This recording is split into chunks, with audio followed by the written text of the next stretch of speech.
much looking forward to spending the next hour together. As mentioned, I'll be talking about trends in global wealth mobility, and I will start more generally talking about the topic and then move more specifically into my area of expertise, which is managing cross-border clients out of Switzerland. So normally I am based in Zurich, Switzerland, together with my team. This summer I'm doing a little workation from Paris, so right now I am in France. But anyhow, I am very much looking forward to spending the time with you. And when I say spending the time with you, I might mean this very interactively. You have heard that the chat is open, so I plan to go through my presentation in one go. I don't plan to take any questions during the presentation, but you can just type any questions or comments in as I'm speaking, because I will have plenty of time at the end of the presentation to talk about those questions. I know you are all professionals as well, so feel free to also have an active discussion if you disagree with anything that I'm saying, or if you have any different experiences, then I'm very curious to hear about that as well and learn from your side as well. Maybe just a few words about my background so you have an understanding of who I am and where I'm coming from, as this presentation will not just be facts and figures, but also a little bit of experience that I have gathered of the past 15 years working in the financial services industry. I have already mentioned that our company, WHVP, operates out of Zurich, Switzerland, and we focus on US connected clients. So that means either clients who are based in the US or clients that have any sort of other US connection. And we provide them access to the Swiss private banking landscape as well as the Liechtenstein private banking landscape. But I can share a little bit more about that later on. Now let's talk about global wealth mobility. What that means for the next hour or so is that I want to cover 5 topics. So first, very generally, what does global wealth mobility mean, where we stand today, like what does the world look like? We will then talk about the wealth transfer that's going to happen over the next 15 to 20 years. We will talk about the significance of US dollar denominated investments and the US market when thinking about international cross-border clients.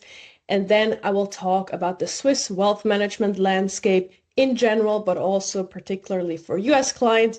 And lastly, I will be talking or ending with what Switzerland offers today's cross-border investor. And then, as already announced, we are going to take your questions and comments. So, global wealth mobility. I think before we get started with the topic, a few just facts and figures so we're all on the same page. When we talk about wealthy individuals, what exactly do we mean? A high net worth individual or a wealthy individual would be considered someone having a net worth over $1 million US. And if you work in the financial industry like me, you hear about high net worth individuals a lot, you talk to them a lot, you work with them a lot. But actually, I was surprised to learn that there are only roughly 36 million high net worth individuals around the globe. So quite an overseeable number, I would say. Out of those 36 million high net worth individuals, about 31 million fall into the high net worth individual category between 1 and 5 million, so the biggest portion by far. And then you see the numbers below. Ultra high net worth individuals over 50 million only make up 148,000 people, and then it goes down to roughly 2,200 billionaires worldwide.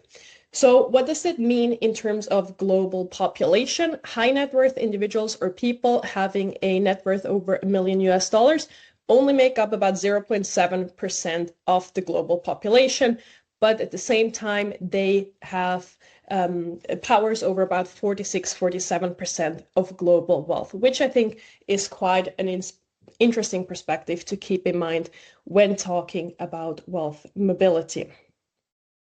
Now, when we look at where high net worth individuals live, we see that most of them reside either in the US, by far the biggest portion, or in China.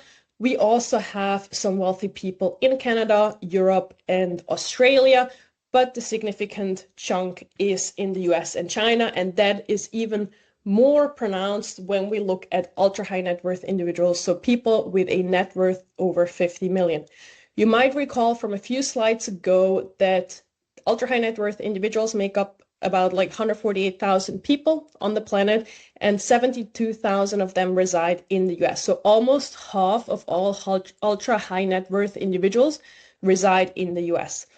That has two components. Of course, there are a lot of wealthy Americans, but the US is also still a popular place for high net worth individuals or ultra high net worth individuals to flock towards. We will see more about where people are moving to and where they are moving from later down the presentation. I think, speaking of trends in wealth mobility, one very big topic to talk about is how steep the increase in millionaire migration has been over the past 12, 13 years. So when we look at this graph, of course, there has been a very steep downturn in 2020, 2021. I don't have to remind you what happened during those 2 years. But in 2023, we already saw pre-COVID levels in terms of millionaire migration, and 2024 was the level with the highest millionaire migration to date, and it looks like 2025 is even going to increase more so compared to last year. So I think that's something that's also very important to keep in mind. Wealthy people are on the move, and there is a lot of cross-border changes happening, and it's important that if you work with high net worth and ultra high net worth individuals, to have an understanding of what that means for your planning and structuring and for wealth management in general. So to summarize, what we have learned so far, wealthy individuals are on the move. We see very high numbers of people moving across countries, moving across continents. That, of course, has a significant impact on succession planning. It has an impact on how wealth is structured, and it has an impact on jurisdiction selection. So that can mean which countries the individuals or families are moving to, or also which countries they are choosing to manage their wealth in, because they don't necessarily have to be the same or overlap. There can be some overlap, of course, but there doesn't have to be. I already spoke about the record-breaking number of people, wealthy people, moving in 2024. And I think what is also interesting is that almost 1 in 5 ultra-high net worth individuals applied for a second passport in 2024. And I think that really goes back to the COVID years of 2020 and 2021, where even wealthy individuals, if they only held one passport, they were severely restricted in where they could move, how they could go about their business, and how they could move around in the world. And I think that has really changed a lot of people's minds in terms of how free and flexible they really are. And they have brought to the attention of people how quickly things can change and how much more flexibility one has if you hold more than one passport in terms of traveling and moving around. Now, what are the key drivers of global wealth mobility? It, of course, depends on what kind of family, what kind of individual we're looking at. But generally, what we see is people are looking for security and privacy. And that also falls into what I just spoke about in terms of having a second passport. It just gives you more security and safety if things go wrong, to have more flexibility. Privacy protection, especially in times of the rise of AI, cyber risk and cyber threats, is something that a lot of people hold very dearly. We see a lot of wealthy individuals who are worried about their private information being sold, being made available, posing a threat to their safety, either financially or, depending on which country they reside in, it could also be a physical threat to them or their family. And then, of course, since COVID, we have also seen a significant rise in geopolitical instability. We see a lot more wars happening, a lot more armed conflicts around the world. And that, of course, also has an impact on where people feel safe and how they go about structuring their wealth and where they believe their wealth would truly be secure. Tax benefits is, of course, also another big component to people moving to other jurisdictions, to people moving their wealth outside of their home country. I've mentioned before that I'm specialized in helping US individuals move their wealth, and since they are taxed on their worldwide income, tax benefits are typically not the highest consideration for Americans moving abroad, but for people from other countries, that is a very significant consideration often. Then, of course, lifestyle preferences. I talk to a lot of people who are thinking about moving to Europe for their retirement years, and they oftentimes cite lifestyle benefits of living in Europe. And that also goes with economic concerns. I will talk more about the development of the US dollar later on. Inflation is a big risk to many people, depending on where they reside. And what's, of course, also interesting and at the same time kind of obvious to note is older high net worth individuals have a different focus than younger high net worth individuals. So someone moving towards the end of their career or the beginning of retirement, they oftentimes focus more on tax considerations, while younger high net worth individuals are thinking more about their employment options and the kind of education opportunities that the new countries they move to offer. Now, talking about migration destination, that's obviously a list that changes over time. The UAE currently being on top of the list of having most high net worth individuals moving there. The US still being the second on that list. And then we see a few European countries on there as well. I think that's something that's just interesting to see, that the UAE has positioned themselves to be quite attractive, especially when it comes to taxations for high net worth individuals and entrepreneurs to take residency in. Now, motivation for relocation, I've already touched upon that a few slides before. The slides before is our anecdotal evidence of what we have gathered speaking to people. This now is a study done by Henley Global. They have actually spoken to people relocating and have asked them point blank why they're moving. And again, security and privacy comes up first, which is also what we're seeing. Employment came in second. For us, that's something that we see in practice a little bit less because most people that we talk to, they are already retired, have sold their business. But of course, if we talk specifically about or generally about people moving, then employment and taxes are big concerns. Education, we have also spoken about. And then we have the other components like warmer climate, retirement, access to leisure pursuits. So that would fall into the lifestyle options and opportunities that a new country might offer. And then, of course, the last point is also important.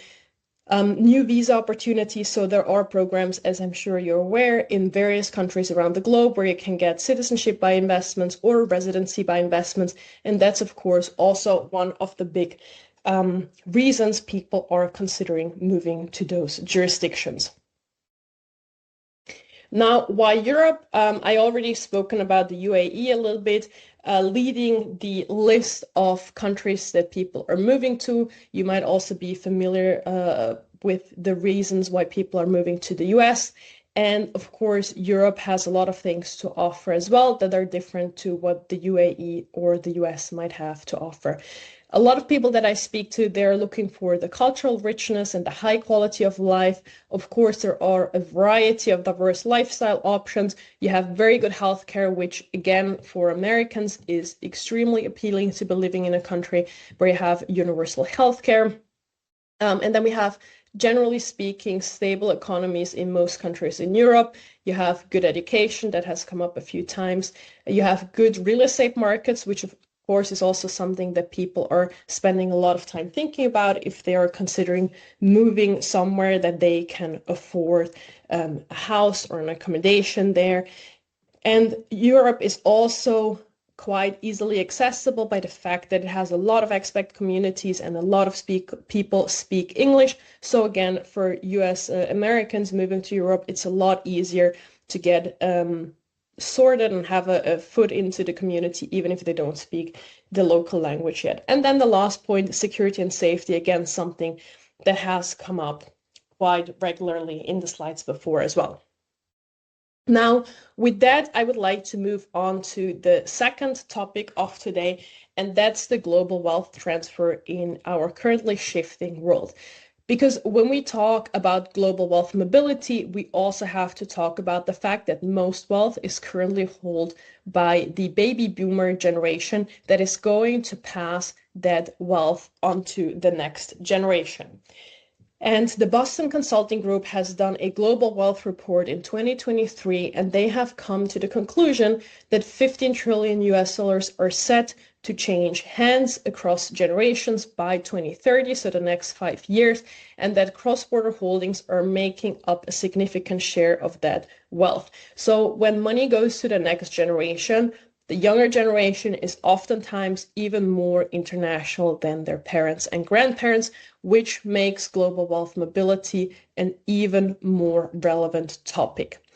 Now, when we talk about wealth being passed on to the next generation, I think it's very important that we also speak about women, because that's something that I see overlooked oftentimes.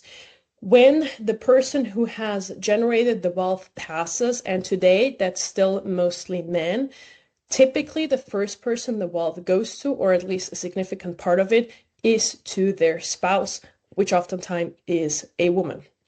So that's something to keep in mind, because when we talk about wealth transfers, people have this picture in mind of a 20 or 25-year-old inheriting the money, when oftentimes in a first step, it's the woman that was the same generation as the man, or maybe slightly younger. There's a variety of reasons for that. Women tend to statistically outlive men. Husbands typically are a few years older than their wives. And when we want to have good services for the next generation, we have to make sure that we can keep the female inheriting the money as a client. Because I have a few statistics here that's from a UBS report that came out this year. Women's net worth globally is moving up by 5 trillion US dollars every year, and they have a compounded annual growth rate of 7.2%. So women are currently making more money than men, and they are outperforming like the growth rate of their wealth. So that means women will soon decide over the majority of US household wealth. And it also means that 105 trillion US dollars are set to change hands by 2045. So in the next 20 years. And again, a majority of those people receiving control of that money are going to be women. Now, the problem is that the financial industry, generally speaking, is set up by men and for men. And that leads to a lack of communication with those women inheriting the funds. And that leads to about 80% of women saying that they do not feel enough informed about their finances, or the finances that they share jointly with their husbands.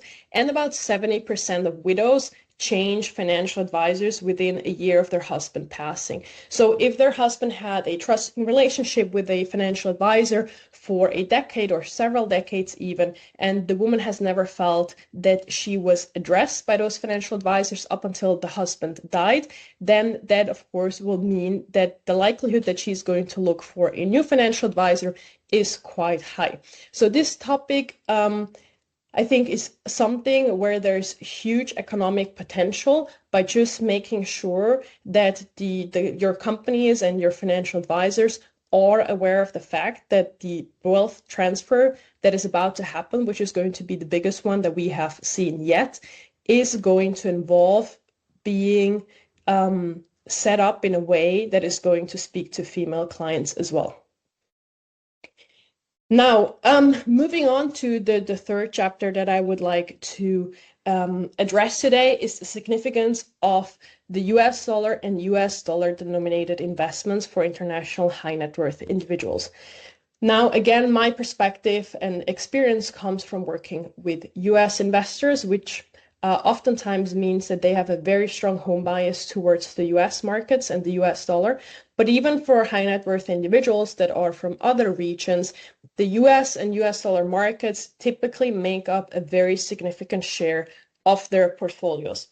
And one aspect that is oftentimes overlooked when we talk about the US markets and how well they perform is the devaluation of the US dollar against a basket of currencies like the dollar index, or also against specific currencies like, for example, the Swiss franc. So the purchasing power of the US has gone down almost since its inception. So the chart that I'm showing here goes back about 100 years, and what we see here is the past 40 years or so. It looks like it's almost a flat line, but just this year alone, the US dollar has lost about 10% against the Swiss franc. If we go back to the year 2000, it's over 50% that the US dollar has lost against the Swiss franc. So it's very important to keep in mind that if you invest in the US market, you are going to be invested in the US dollar, and depending on what your reference currency is going to be, that's going to pose a significant risk.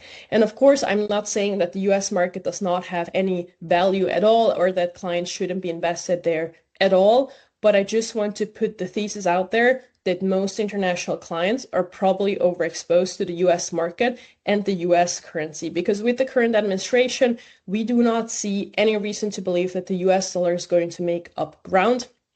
The current administration is very vocal about wanting to further devalue the currency.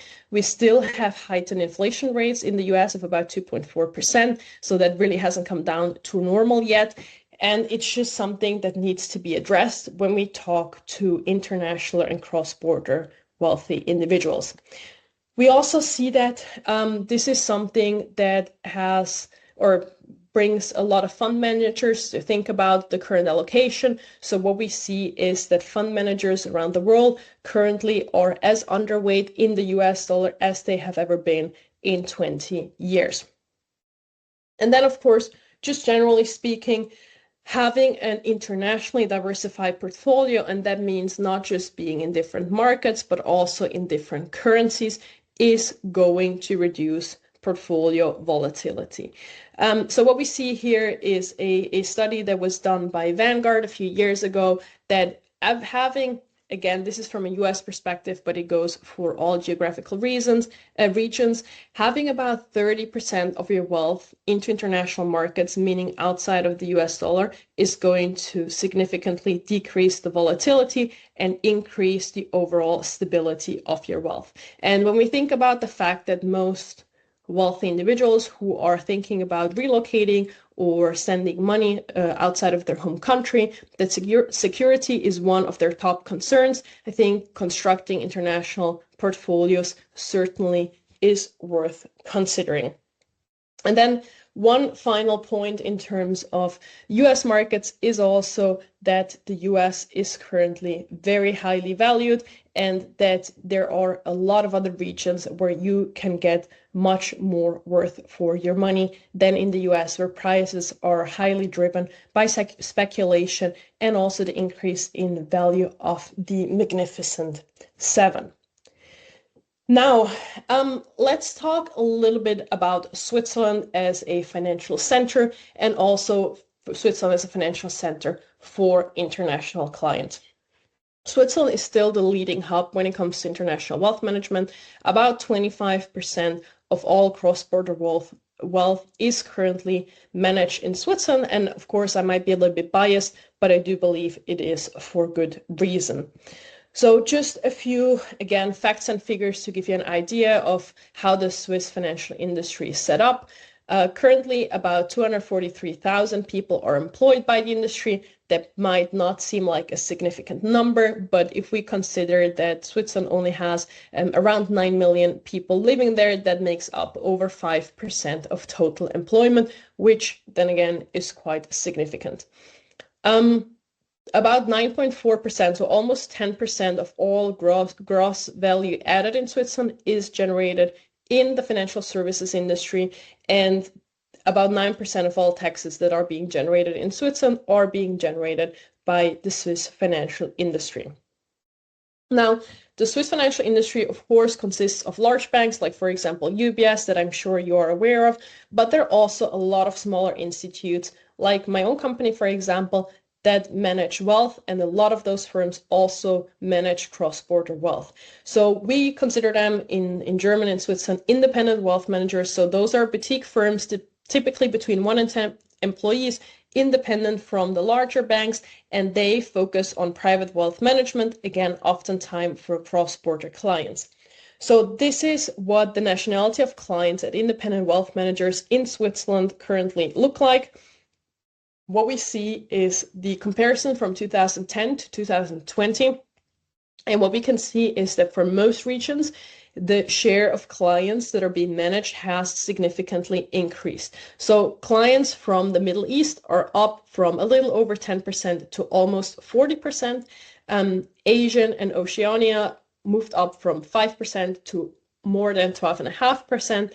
We also see Africa had quite a spike from 4.9% to 12.6%, and Middle and South America moved up from 12.3% to almost 26%. There was a slight increase in North America, and then of course also the rest of Europe moved up from 70 to 87.6%. This just goes to show what I have shared earlier in my presentation today, that high net worth individuals are becoming more global and that there is more need for safety and stability in financial wealth management. And that is what we see here. Now, managing US clients is a little bit of a niche offering. So we see here, despite all the wealth that is abundant in the US, only about 12% of independent wealth managers in Switzerland actually work with US clients.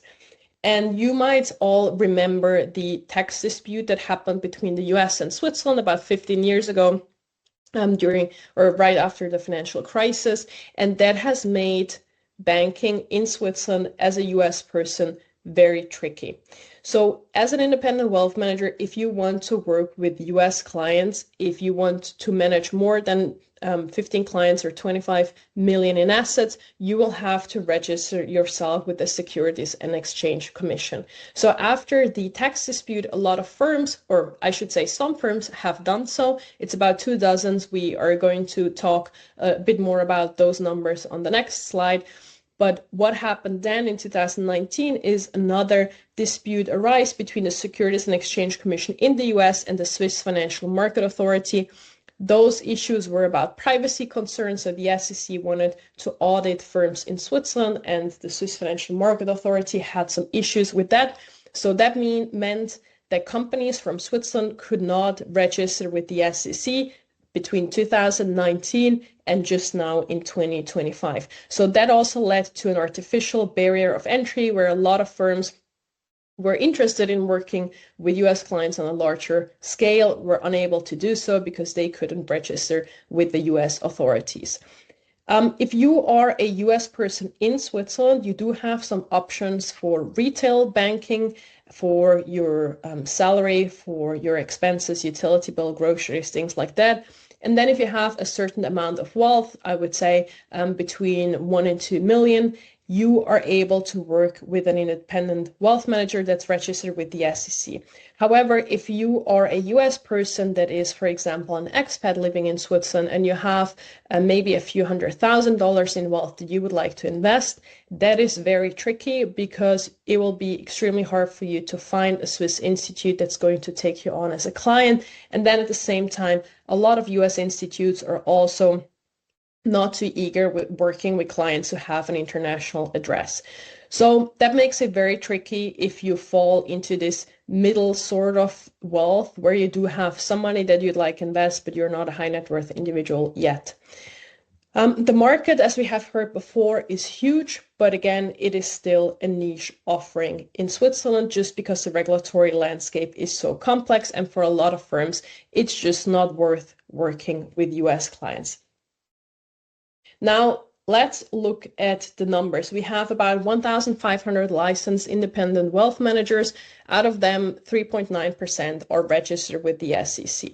So that means 46 registered investment advisors comply with the SEC rules and manage money. Out of those 46 companies, 9 are private banks and 37 are truly independent wealth managers. For the companies that are registered with the SEC, about 67% manage US, like 60% of their assets under management are from US individuals. So again, that goes to show that if you do register with the US authorities, you typically have a very strong focus on the US markets. SEC registered companies in Switzerland manage about 22.7 billion of US assets. 8.9 billion of those assets are managed by independent wealth managers. Some just facts and figures that I personally find interesting is the median for the assets under management per SEC registered investment advisor is almost 150 million. So half of them manage more, half of them manage less. The average assets under management are about 242 million US dollars. And on average, an independent wealth manager working with US clients manages almost 110 accounts, 73 with discretionary mandates and 35 with non-discretionary mandates. The median account size for a US person managing their wealth in Switzerland is 3.6 million US dollars. Now, why do international clients and investors want to bank in Switzerland or have access to the Swiss financial industry? I think one of the aspects is what I mentioned before with the international portfolio diversification. So Switzerland, being a small country in the heart of Europe, really offers access to a variety of international markets, to a variety of foreign currencies that you might not get as easily or as cost efficiently in your home market. The Swiss franc is also a well-known safe haven currency. So if you come from a country where there's a lot of currency volatility, where there's a lot of depreciation in your home currency, then it makes sense for you to get into a country where you have a safe and stable safe haven currency. Having money in Switzerland also adds an added layer of asset protection. Your wealth will be less visible. Of course, everything has to be compliant with tax authorities, especially for your US client. Your account will be reported to the IRS, the Internal Revenue Services, but you will have no noisy neighbors or family members being able to pry any information out of your bank account. Depending from where you're at in your home country, this might be very different. And then also Switzerland is a highly regulated, very stable market where you have a lot of protection just from the way the regulatory landscape is set up. And then lastly, we have a very stable economic and political system where there's not going to be a lot of disruption. You know what you're getting, and things are typically moving very slow in the best way possible. Now, what does Switzerland offer today? Just a few more notes on like Switzerland for cross-border investors. Switzerland has one of the longest track record when it comes to banking. So the banking industry goes back to the 15th century. It's very hard to beat that. And to my knowledge, there's no other financial center that has a track record that comes close to that. We are also militarily neutral, as I mentioned before. Sadly, we have a lot more armed conflicts than a few years ago. So being militarily neutral has become even more relevant today than it was a few years ago. We have a very high density of banks in Switzerland. So over 240 banks work or operate out of Switzerland. That is the highest bank to population ratio in any country in the world. I already mentioned that Switzerland manages about 25% of cross-border wealth. So that's really something that we have a big focus on, that we have a very strong expertise built over the years, decades, and even centuries. We also have a very exceptional education system. So we have a dual education system where a lot of people do an apprenticeship and get their high school diploma while working at a corporate institute. So for example, I started working at one of our large universal banks at the age of 15. So that allows people in the industry to gather a lot of experience at a very young age and really know what they're doing without having necessarily gone to university. A lot of people do an apprenticeship and then go to university later on in life, but a lot of people are also just doing a fabulous job with the education that they got in practice with the banks that they have chosen to do that with. Switzerland also has a culture of professionalism, integrity, discretion, privacy. So those are things that are very important to us, that are very ingrained into our being, into how we work as a country. And I've already mentioned before, we have very strict federal laws and regulations, which make Switzerland a very safe country to bank in and do business in. We have a very high GDP and a very low level of debt. So the debt to GDP ratio in Switzerland is currently about 38% or so. So that means we are doing very well, especially compared to our neighboring countries in the European Union or compared to the US, where the debt to GDP level has been over 100% for a while. And then also the Swiss franc as a safe haven currency I have mentioned before. So that was it from my sides and my slides. I would suggest that we move on to any potential questions that anyone might have.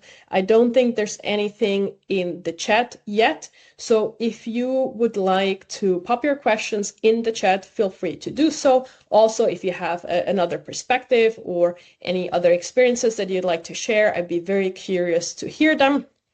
And while you put your thoughts and questions into the chat, I'm going to just show you the last slide, a little bit of a plug for the content that we put online. We are quite active. Our YouTube channel puts out videos at least once a week. We also have a monthly podcast and a bi-weekly blog post where we talk a lot about cross-border wealth management. We talk about wealth management for US investors, Switzerland as a financial hub, and a lot of other things. So if you are intrigued by anything that I have shared so far, you're welcome to explore those digital resources. And then, of course, if there are no questions, you are more than welcome to reach out to me bilaterally. I forgot to put my contact information on the slide, but if you go on our website, you can complete the contact form as well.